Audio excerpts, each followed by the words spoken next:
A gente já está aqui no estúdio com o Alexandre Garcia. Alexandre, muito bom dia para você. Foi uma declaração surpreendente, né? Eu já tinha ouvido isso antes de José Sarney, quando Tancredo morreu. Ele foi mais enfático ainda, ele disse, foi Deus. Bom, enfim, a gente muitas vezes não sabe quais são os desígnios de Deus, né? E nem por isso deve deixar de se temer a Deus.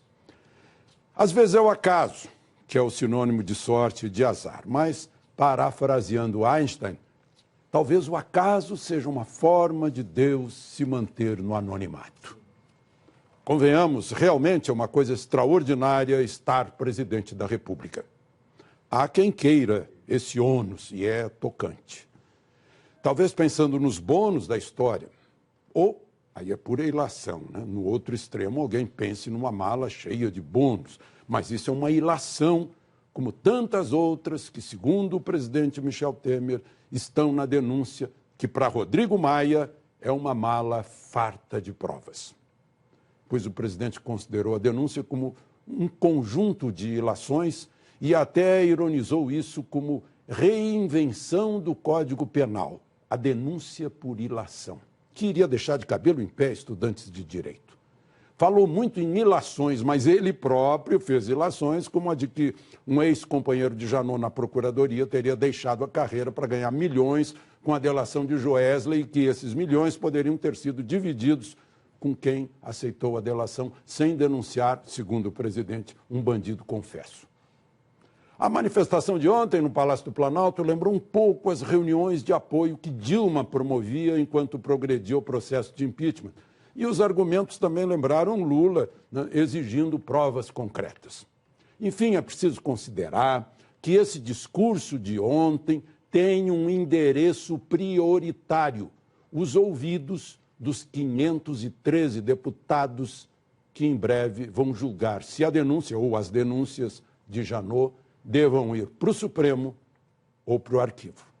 Juliana? Tá certo. Obrigada, Alexandre. Como você bem pontuou, a gente viu aí uma sintonia na defesa de Temer e de Lula. Ana, Chico.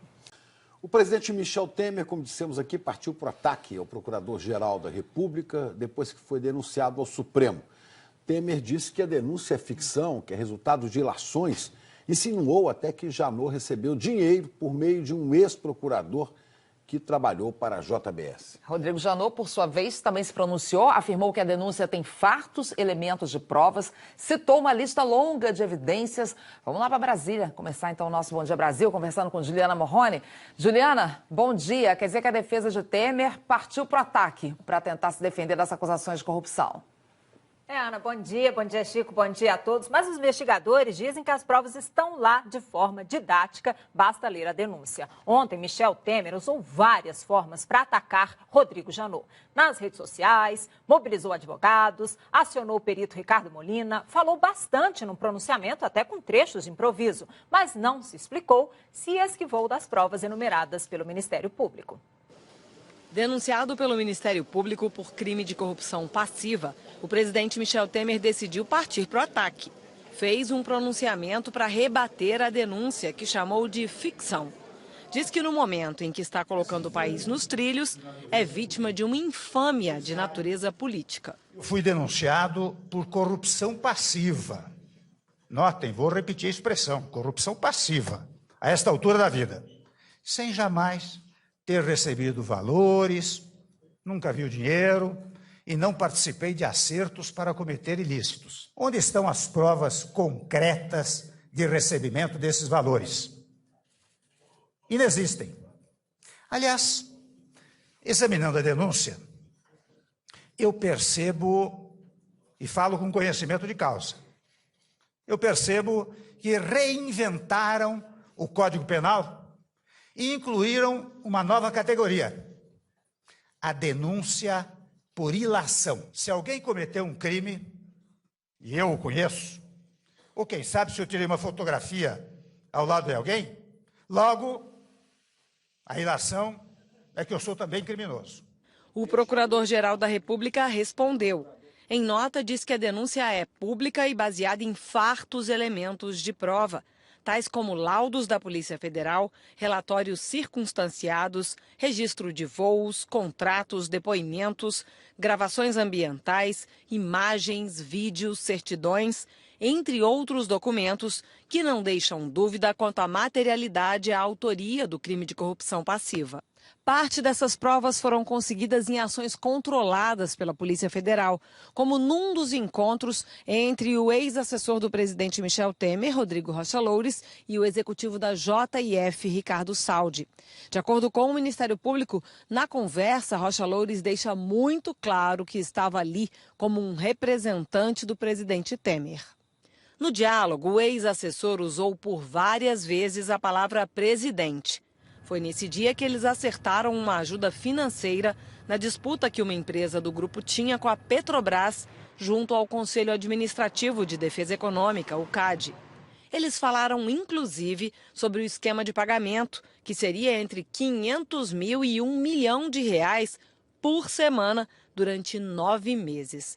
Um desses pagamentos foi filmado. O dinheiro está na mala que Rocha Loures recebe de Ricardo Saldi em uma pizzaria em São Paulo. Em outro momento do contra-ataque, o presidente Temer disse que a Procuradoria-Geral da República estaria fatiando as denúncias para provocar fatos semanais contra o governo, para parar o país. Ele fez críticas diretas ao procurador Rodrigo Janot, levantando suspeitas sobre a proximidade dele com o ex-procurador da República no Rio, Marcelo Miller, que deixou o cargo este ano para trabalhar em um escritório de advocacia que representou o grupo JF em negociação de acordo de leniência. O presidente não citou o nome de Janot, mas insinuou que ele poderia ter se beneficiado da delação de Joesley Batista. Não apresentou provas. Permitiria construir a seguinte hipótese. Um assessor muito próximo ao Procurador-Geral da República, de nome Marcelo Miller, homem da mais estrita confiança do senhor Procurador-Geral. Esse senhor, que eu acabei de mencionar, e lamento ter de fazê-lo, deixa o emprego para trabalhar em empresa que faz delação premiada ao Procurador-Geral. E vocês sabem que quem deixa a Procuradoria tem uma quarentena, se não me engano, de 2 ou 3 meses. Não houve quarentena nenhuma. O cidadão saiu e já foi trabalhar, depois de procurar a empresa para oferecer serviços, foi trabalhar para esta empresa e ganhou, na verdade, milhões em poucos meses, o que talvez levaria décadas para poupar.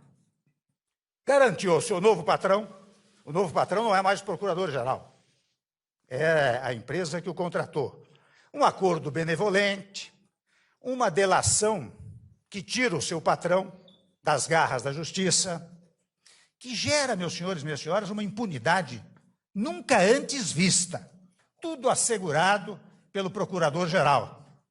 O procurador Rodrigo Janot esclareceu que Marcelo Miller não participou das negociações do acordo de colaboração premiada dos executivos do grupo JF. O ex-procurador Marcelo Miller declarou que não cometeu nenhum ato irregular. Em nota, diz que vai se manifestar perante as autoridades com competência para examinar os fatos e com interesse na aferição da verdade.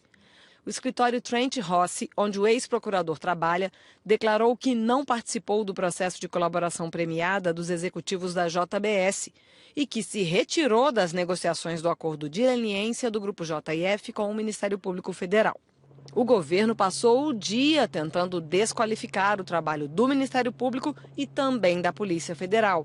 Em outro momento, o alvo foi o laudo feito pelos peritos da PF sobre o áudio da conversa gravada por Joesley Batista com o presidente Temer.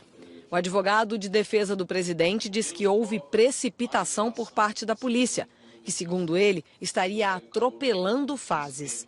O perito contratado pela defesa, Ricardo Molina, diz que a polícia não respondeu a nenhuma das 12 perguntas que ele fez sobre a gravação e que os 6 minutos e 18 segundos apontados no laudo como descontinuidades ou interrupções equivalem a 23% do tempo total do áudio e que isso inviabiliza o uso da gravação como prova. Essa gravação seria descartada como imprestável.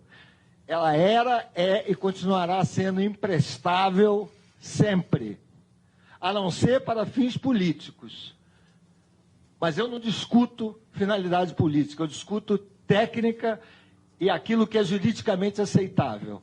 Para analisar a conversa gravada, os peritos usaram protocolos nacionais e internacionais. A polícia diz que houve apenas intervalos na gravação e que chegou aos 6 minutos e 18 segundos de interrupção, somando pequenas interrupções de 1,3 segundo em média, provocadas pelo gravador sem que houvesse edição de conteúdo. E na nota sobre a investigação em torno das relações de Temer com esquema de propina, de corrupção, Rodrigo Janot afirmou ainda que a atuação do procurador é técnica. Ana, Chico. Ok, Juliana. Agora, como a gente já viu, o presidente Temer está aí martelando nessa tecla, né, de que não há provas de que ele cometeu crime de corrupção passiva. Vamos relembrar alguns detalhes aqui. Ontem, durante o pronunciamento, o Temer disse o seguinte: onde estão as provas concretas de recebimento desses valores? Inexistem. Foi o que ele disse. Procuradoria-Geral da República, por sua vez, respondeu isso aqui. A denúncia contra o presidente Michel Temer é baseada em fartos elementos de prova. E a Procuradoria fez uma lista de todas essas provas. Vamos mostrar aqui uma lista extensa, olha, com laudos da Polícia Federal, relatórios circunstanciados, registro de voos, contratos, depoimentos, gravações ambientais, imagens, vídeos, certidões. Tudo isso aqui é que é a base para a denúncia por corrupção passiva.